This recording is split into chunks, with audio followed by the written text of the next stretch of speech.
Hello, good afternoon.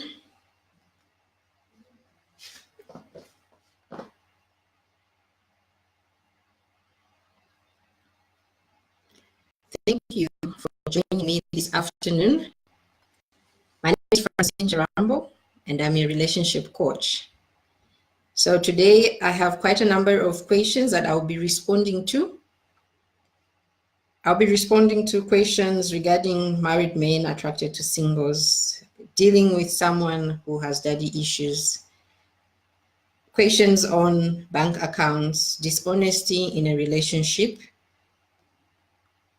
haunting past, and a few more.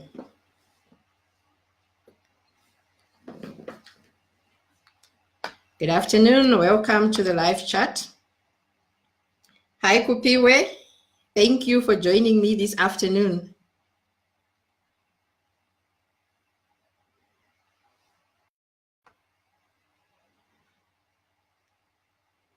I'll be responding to a number of questions this afternoon.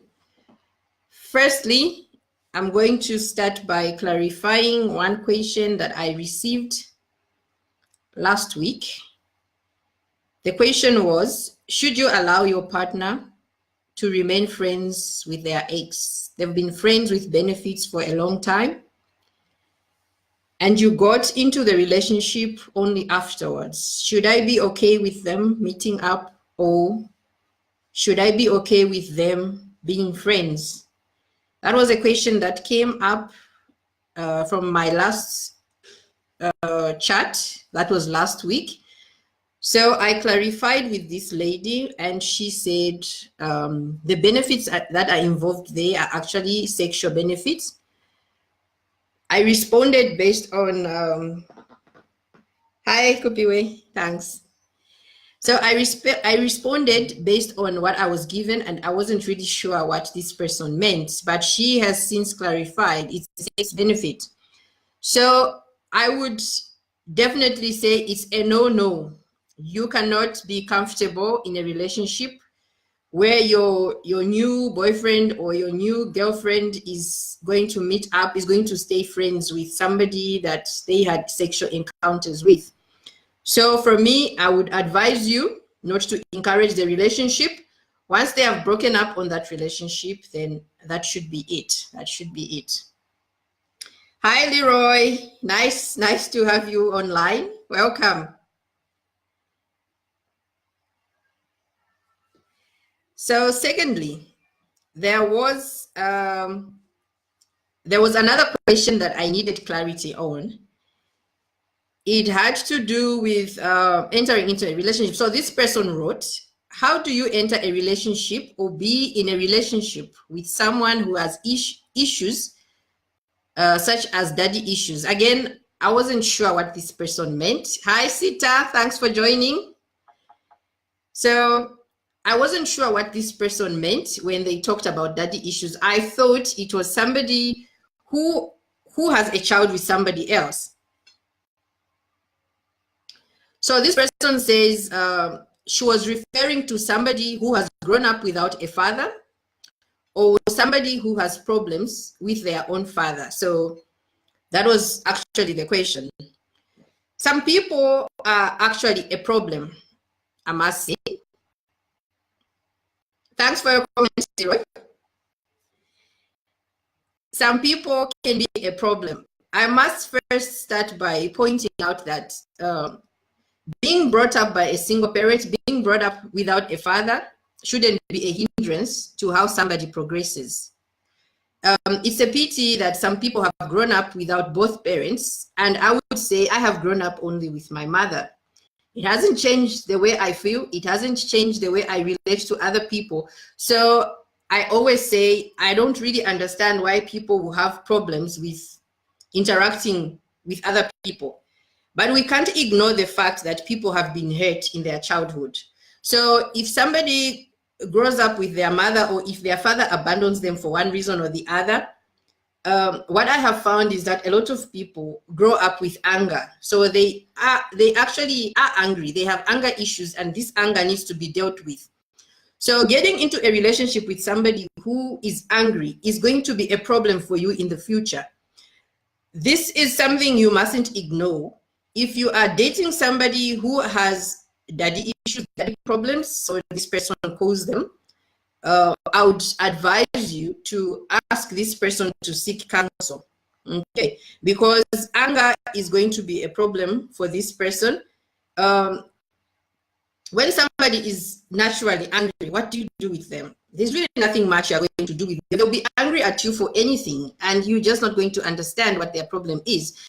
So the root really is the father. That would be the root. And we can't change the way people have grown up. So if your father wasn't there when you were growing up, don't be angry. I'll talk about forgiveness.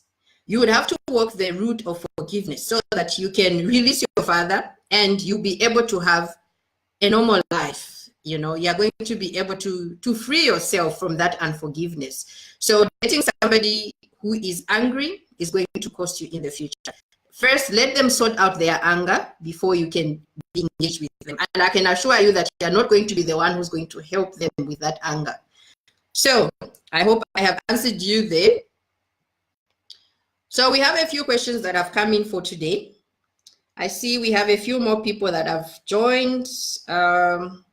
Christabel. Hi, Christabel. Say something to me. Thank you for joining.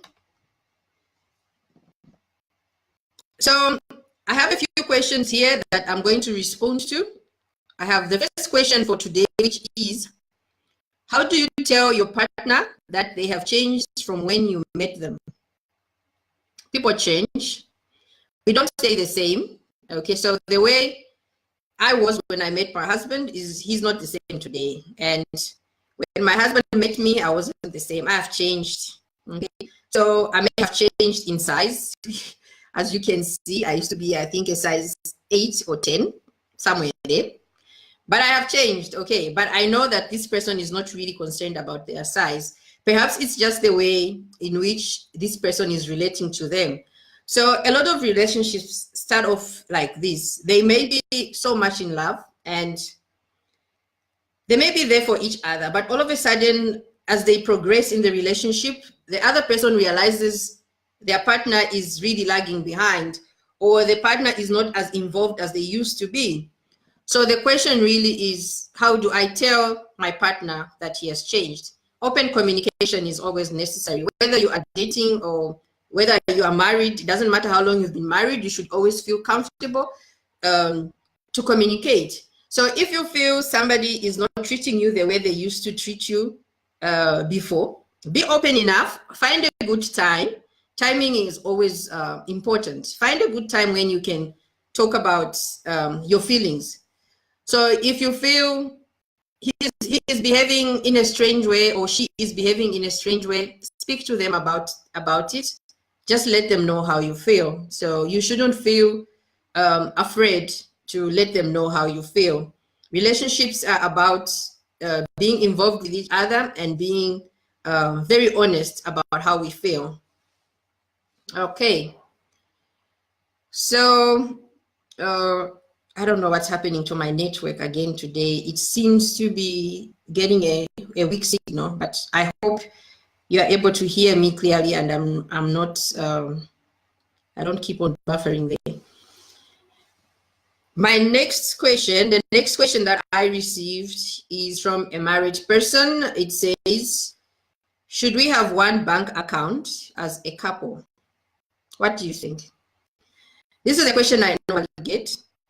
And people are just not sure how they're going to handle their finances in a marriage. As a couple, I would advise you to be as open as you can be where finances are concerned. And you don't have to have one account. You don't have to have one bank account. You can open as many accounts as you want. It's fine, it's perfectly fine. But as long as both of you have access to all the accounts that you have, different accounts are going to have, they're going to serve different purposes. For instance, you can have a savings account, you can have a transaction account, you can have an investment account, you can have a check account, you can have any other account that you want to. What normally is the problem is when you decide to have your own bank account and your spouse has their own bank account. I have so many things popping up on my screen. Okay. Yes. So the problem comes in when one of you, or not one of you, when both of you decide you're going to have two separate accounts, and what is in my account is mine and what is in your account is yours. That is when there's a problem. What should happen in every relationship is that you should declare your income. It's supposed to be normal practice. You declare your income, and whether you are going to have your own account and your spouse has their own account, you should just know how much is available for both of you, for you as a family. So when you create a budget, you are going to refer to the funds that you have in whichever account that you have. So it's not really necessary that you combine. You can have a joint account, it's fine. But what I would also want to advise is that you can open an account in your own name, but have your spouse as a signatory. Give them the same rights as yourself so that they can have their own card. They can log into the account whenever they feel like. They can generate a bank statement whenever they want to. A lot of people don't want to disclose what they have in their bank accounts because they are selfish, firstly, but secondly, because they have so much to hide. So they don't want to be accountable to their partner, which is such a shame. So when you become one, when you are a couple, it's very important that you get to disclose everything else that is coming in, every income. So some people don't want to share their bank accounts with their spouses because they want to spend money in whichever way they want to. So sometimes they end up actually being very irresponsible. I'll talk about some families. If you are supporting your extended family, for instance, if you haven't spoken to your spouse about the money that you are going to send, for instance, to transact through to your extended family, it's going to cause a lot of problems when your spouse gets hold of the bank statement. So I find that the reasons that most people won't want to share an account is that they don't want their spouse to know the kind of transactions that are going through their account. Some spouses just don't want to also disclose the source of their income. Okay. So yes, to answer this person, should we have one bank account as a couple? It's not very necessary, but you should have access to all the accounts that you decide to open as a couple. For the people that have just joined us, welcome. Feel free to write anything in the comments. Give me a like, say something so we know that you're listening. Another question that I have is, I have been dating my boyfriend for 8 years, okay? We have a child together, but he is now avoiding me. 1 minute he loves me, the next he doesn't. I'm confused. Anybody would be confused. Anybody would be confused. So firstly, I want to know, why are you dating for so long? 8 years is very long. 8 years is very long if you may ask me. The minute you go over the 3 years dating, it's I don't think anybody is going to be very motivated to want to marry you, because after 3 years you begin to, some people will actually move in and they begin to live like husband and wife. They cohabit, and then you wonder why somebody doesn't want to marry after 8 years. I mean, 8 years is just too long. I also just don't know. Anybody would be confused if somebody you've been with for 8 years all of a sudden decides to avoid you. So for this person that is asking, we have a child together, but he's now avoiding me. 1 minute, just have a conversation with this person. Find out from them what their intention is. If you've been following my post, I had posted a while ago about intentions. When you are dating somebody, there are 2 reasons why people date. Others are dating for pleasure. And secondly, others are actually dating because they want to find a suitable partner for them. So if you get into a relationship, don't just get into one relationship and feel happy about it and settle in and I have arrived. Find out what the other person is thinking. Are they dating because they're looking for somebody that they can eventually settle with? Or Are they just playing? Are they just fooling around? They have no intention to actually settle with you. So we see a lot of people dating up to so long, 8 years. I'm sure you guys did not discuss what the intention was. So with that said, this person, I'm sure when you started dating, wasn't ready for you. And before you know it, this person will be in another relationship, and then you will be the second woman. I don't know what you're going to be called at the end of the day. So just clarify with him what he wants. If he's already avoiding you, perhaps he's tired, and you really can't force yourself into a relationship. If somebody doesn't like you, somebody doesn't want to settle with you, you can't force that, unfortunately. So I would encourage you to have an honest conversation with this person and see how best you're going to treat this relationship. There's a child involved, and having a child, by the way, is not a guarantee that somebody is going to marry you. Accidents do happen. So sometimes people have children and they really didn't mean to have a child at that time. So by you having a child with them, it doesn't necessarily mean that they were going to settle with you at the end of the day. So just get this right with them, and get to express yourself, get to tell them what you're looking out for. And if it is marriage, let them know that you've been waiting for them to marry you. If they don't want, then they should let you know, so they shouldn't waste your time further. Okay. That is one question. The next question that I have is, I have a girlfriend who I love very much, but she is not honest. What must I do before I make a mistake? You are surely going to make a mistake. From what I see, you are headed for trouble.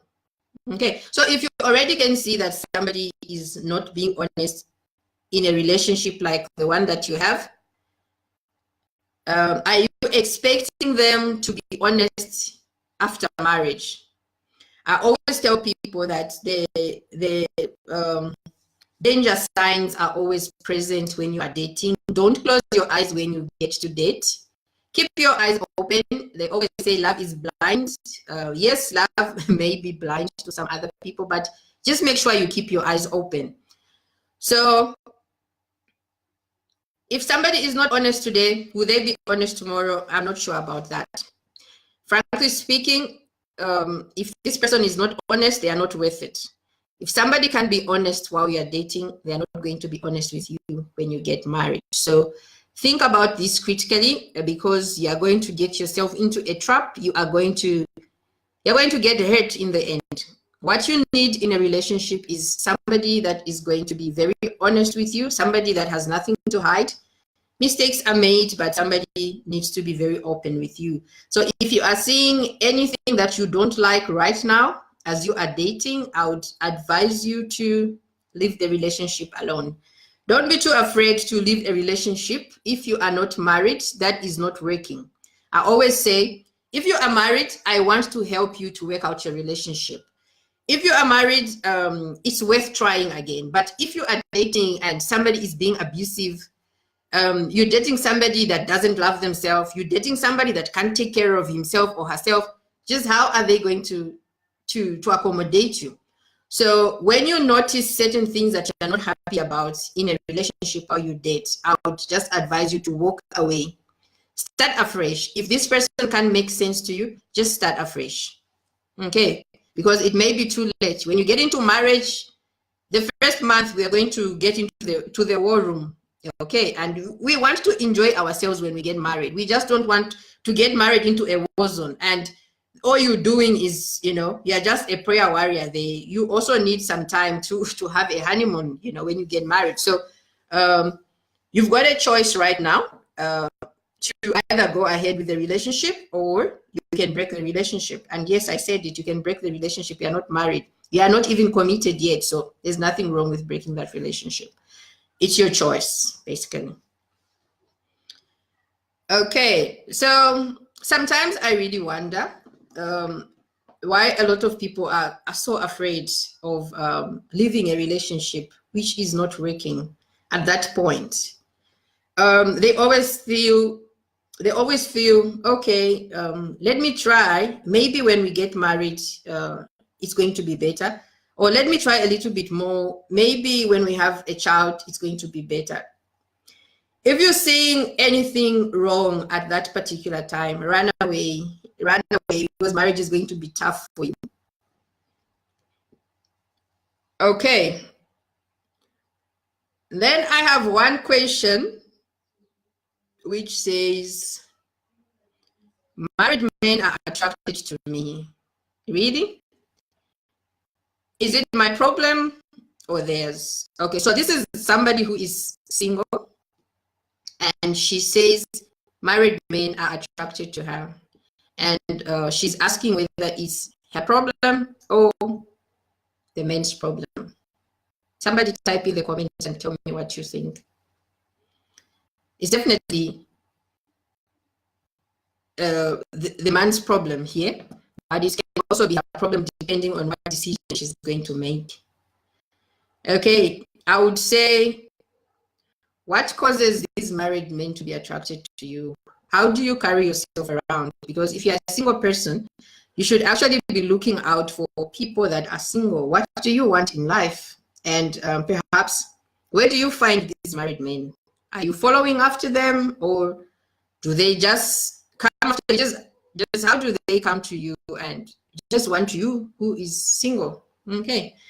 And if you love yourself, I would say, if somebody comes to you and introduces themselves to you that they are married but their wife is not good enough for them, just run away. Yeah, that's a stupid relationship, because most of them will tell you that because of what they want to get from you. Okay, so they will tell you all sorts of stories about how stupid their wife is, or how uneducated their wife is, how she doesn't dress well, and how bad she looks, and you are better than them. And okay, they will tell you every story that you want to hear. But my advice to you, if you really want to get married and have a good life for yourself, run away, leave that married man alone. So no matter how attracted they get to you, it's really your choice at the end of the day. What choice are you going to make for yourself? Okay, so that shouldn't be a problem. If you are single and married men are hitting on you, it shouldn't be a problem. You should make the right decision for yourself. What do you want in life? What exactly do you want in life? Do you want to be the second choice? Because most of these married men don't leave their wives anyway. They still go back after a while. Isn't it so? Okay, so protect your heart and know what is best for you. I have my last question here from somebody who says, I'm a divorced woman and seeing a man who is, no, it's not the last question, actually. There's still another one. Okay, yeah, I skipped one. This person says, I'm a divorced woman and seeing a man who is on separation.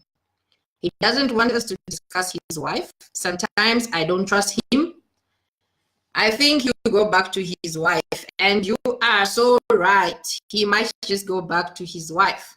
I always say, when somebody is on separation, they are not divorced. Get it right. They are not divorced. It means, yes, they are having trouble in their home.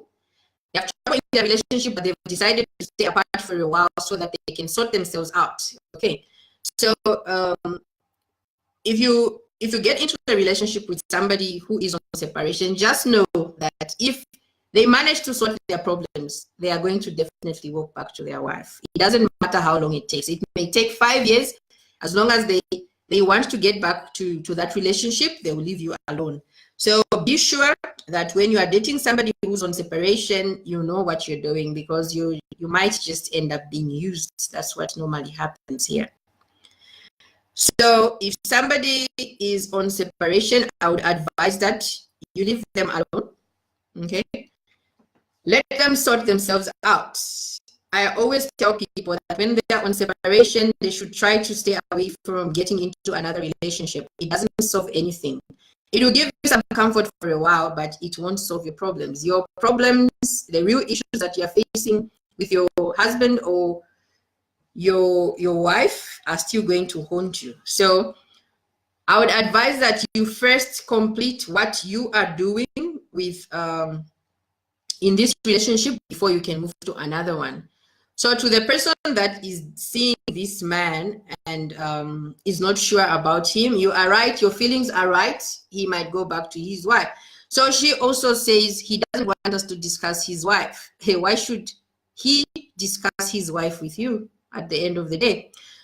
So anyhow, some people are foolish enough to come and discuss their spouses with the people that they are dating. Some people will come, like I said earlier, when I was responding to this question on a married man being attracted to a single lady.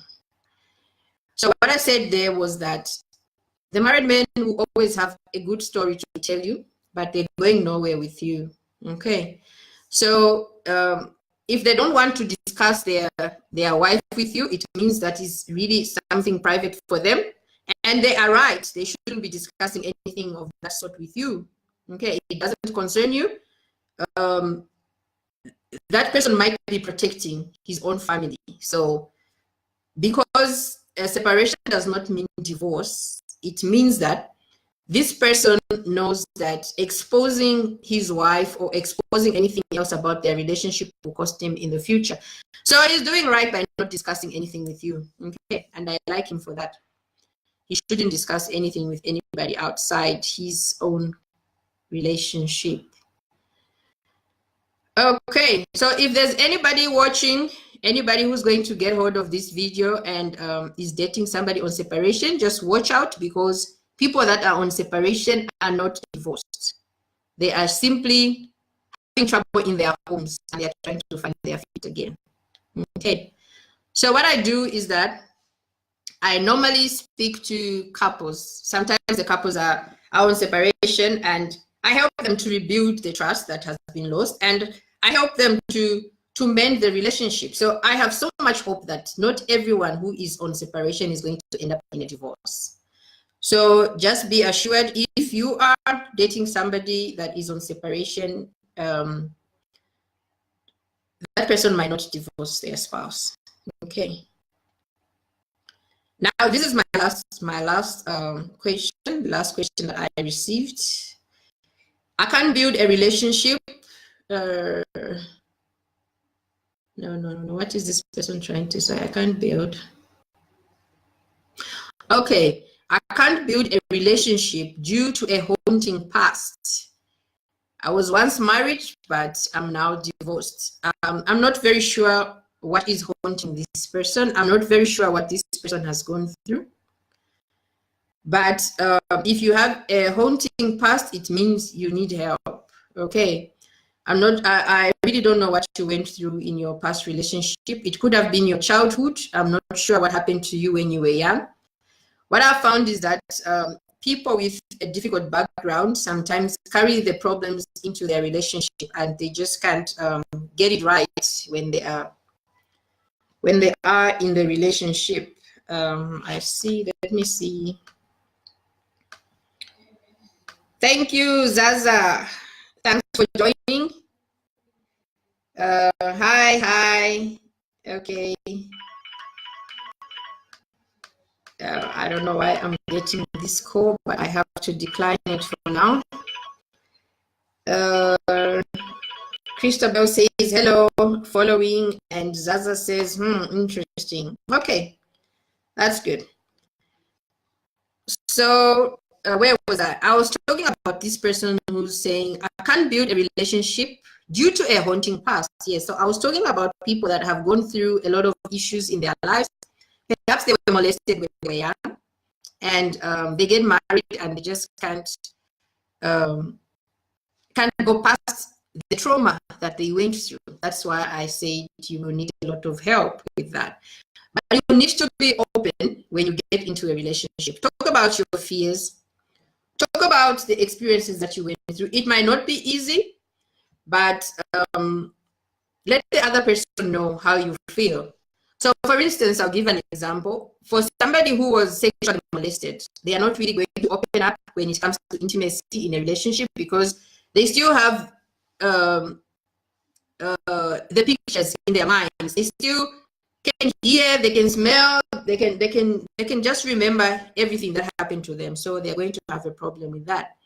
And then there's just some people that grew up in very bad relationships where maybe the parents were abusing each other. It could have been the father abusing the mother or the other way around, because now we know that wives are actually abusers. So it's not just husbands that are abusers. So this person is being haunted by her past.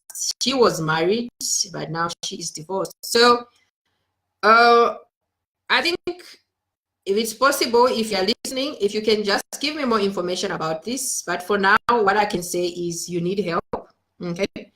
You need help to go over your past.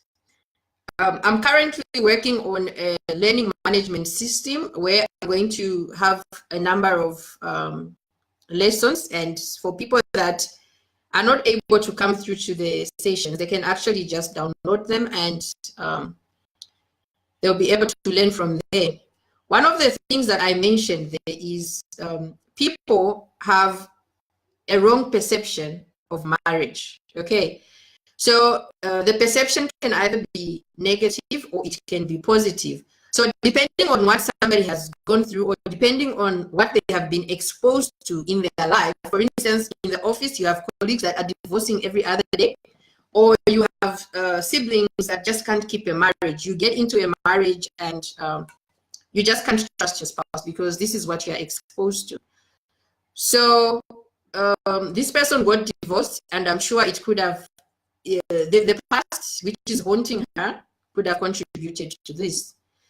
So when we rule out all the physical issues that are a problem to you, we'll move to the spiritual part and see what is really bothering you, because there are certain things, there are certain people that are actually carrying a curse. Okay, have you ever heard of curses? There are some curses that run in families. Okay, so some families just never get married. Okay, so it could be a generational curse. If you are experiencing this, if you're not the only person in the family that has experienced this kind of thing, and you can see the pattern is clear, then you definitely know that this is also something spiritual.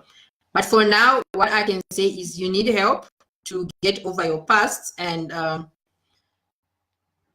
if you need to forgive, for instance, if you need to deal with what happened to you when you were maybe young, you will need to just find somebody that can help you. If you can't find somebody that can help you that is close to you, you can still call me, and I can create time for you so that we can be able to discuss this. So thank you very much. If you are watching, say something to me so I can know that you are listening and you are enjoying this live chat. Today, Pretoria is, it was a bit warm, and it's now getting a little bit cool. Temperatures have been dropping. Moses Samusunga, thank you for joining us, and welcome. Feel free to write in the comments. Today we were discussing married men that get attracted to singles. Okay, so we had somebody in particular that wrote and said married men are attracted to her. And is it her problem or is it their problem? What do you think about that? So it would be a problem based on what her response is going to be, but it's surely this married man's problem. Then we looked at a divorced person that is seeing somebody on separation, and this person says he doesn't want us to discuss his wife, and sometimes I don't trust him because I think he'll go back to his wife. So I said, yes, you are right. He might just go back to his wife, because separation doesn't mean divorce. People can stay apart for a long time and they can still get back to each other. So I'm one person that is helping couples, and I'm happy to say that there are some people who have been on separation for a long time and they are back together. So I have hope that we can help to bring couples back together. We can help to mend marriages. And then there was also somebody that wrote about having a girlfriend he loves very much, but she is dishonest. Okay. So if somebody is not honest in a relationship that you currently have, then they can't be trusted in the future. So what are you expecting? The warning signs are there, and it's up to you to act. I actually said you can walk away from such a relationship. You have nothing to lose. You are not committed in any way. You are not married. Therefore, you should feel free to walk away from that relationship. And then we also talked about bank account. Should we have one bank account as a couple? I said it's not really necessary. But when you open your bank accounts, each one of you must have access to the bank accounts. Both of you must be signatories on the other account. So you can have different kinds of accounts, like investment accounts, for instance, or saving accounts, transaction accounts. So you can have an account where you just put in your funds, and that is the account that you're going to use to pay your bills and all. So it's not really necessary that you should have just one account. What do you call it? What do you call it? I've forgotten what it's called. But it's an account where both of you, you just have one account, you know, a joint account. Yes, it's a joint account. So it's not really necessary. You can have as many as you want, but you should just be all aware of what is happening in the accounts and should have the same rights to the accounts. And then there was somebody that was talking about building a relationship. She can't build a relationship due to a haunting past. She was once married and is now divorced. That is something that I just finished talking about. And so, yes, there was a recap from our previous chat last week about somebody who has problems. Can you have a relationship with somebody who's had problems with their father? Okay, so yes, you can have a relationship with somebody who has problems about their father, but you have to be careful because a lot of people are angry. Okay, so you're married to somebody and you just don't understand why they're angry. Right. So I mentioned earlier when I started that not having grown up with a father shouldn't be the reason why you should be an angry person, or shouldn't hinder you from being the kind of person that you're supposed to be towards your mate. I mentioned earlier as well that I didn't grow up with my father. This has not hindered me from loving people around me. But if you have this problem where you feel you haven't forgiven your father and you need help, please contact me. I'll be happy to help you, because your father may have abandoned you, but you've got a life ahead of you. Okay, so for some people, their fathers are even dead. So how can you reconcile that? I can only speak about forgiveness. And when we speak about forgiveness, we are talking about you forgiving somebody, even if this person does not apologize. Okay, so you just tell yourself you just need to get peace. That can only happen by the grace of God, that you are able to actually forgive somebody that has not apologized. You are going to do it for yourself and not for the other person, so it's going to help you.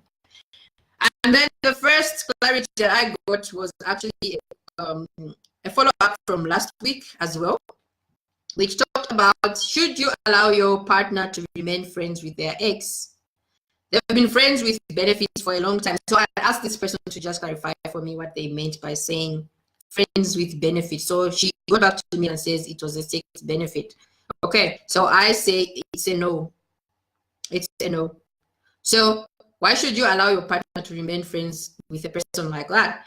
So what normally happens is when people have already been there, it's going to be difficult for them to stay away from each other. So if you're feeling uncomfortable about it, yes, you are right. It can't be allowed. Okay.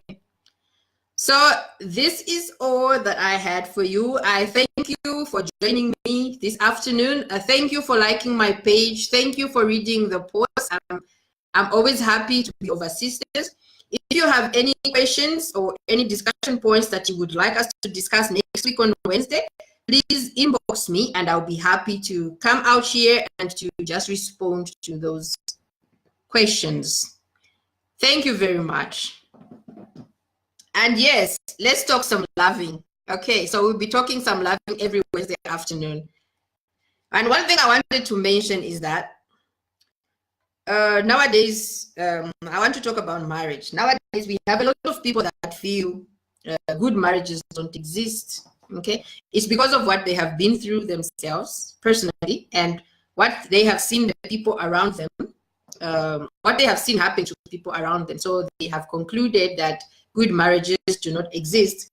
Well, I would like to differ. Hi, Pretty. Hi, Sita. Yes.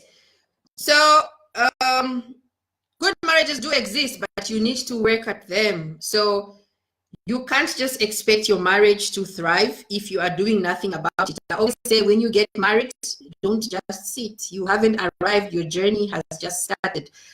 So see how best you can improve, because you have to keep that flame burning. So when you meet somebody and you are dating, it's very easy. You know, you've got fireworks all over. You've got goosebumps running all over. And it's not sustainable at the end of the day. So what I always say is, yes, good marriages exist, but those good marriages will require you to be very understanding, will require you to be forgiving, to compromise at times, will require you as well to pray. Okay, so you pray for yourself and you pray for your spouse. And a lot of people like asking me when it comes to prayer. Okay, they want to pray for their spouse. They want their spouse to change. It's okay to pray like that, but I want to tell you that rather pray for yourself so that you'll be able to see situations the way God sees them. Let God give you his vision. Let God give you his kind of heart. Okay, so we know that God is compassionate. We know that he is full of mercy and full of love. So when we have a heart that is like a heart of God, it's going to be easier to love our spouses. So that's just what I wanted to talk about. So if you are one person that has always believed that good marriages don't exist, I'm here to tell you that good marriages exist, but you have to work on them. They don't just come up by happenstance. You have to work at them. You have to nurture. Like I always say, my analogy of the garden needs sunlight, it needs water, it needs fertilizer, it needs weeding. So your relationship as well will need a lot of tender loving care. It will need a lot of nurturing for it to thrive. And of course, it will need to be, it will require you to do some weeding, because those weeds will choke up the good plants that are growing in the garden. So it's the same. The weeds that are going to grow up in your relationship, bad friends, for instance, they're just coming to choke you up. They'll choke your relationship, and your relationship will go nowhere. So join me again next week on Wednesday from 3 p.m., 15 hours Central African time. And let's talk some loving. Okay, give me your testimonies. I would really love to share those testimonies with other people. Thank you so much.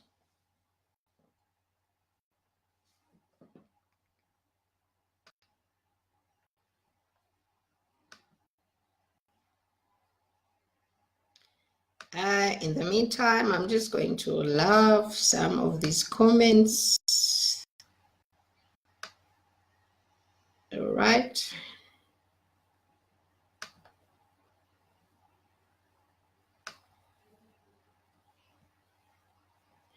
I see Natasha laughing at some point. I'm not sure what Natasha was laughing at.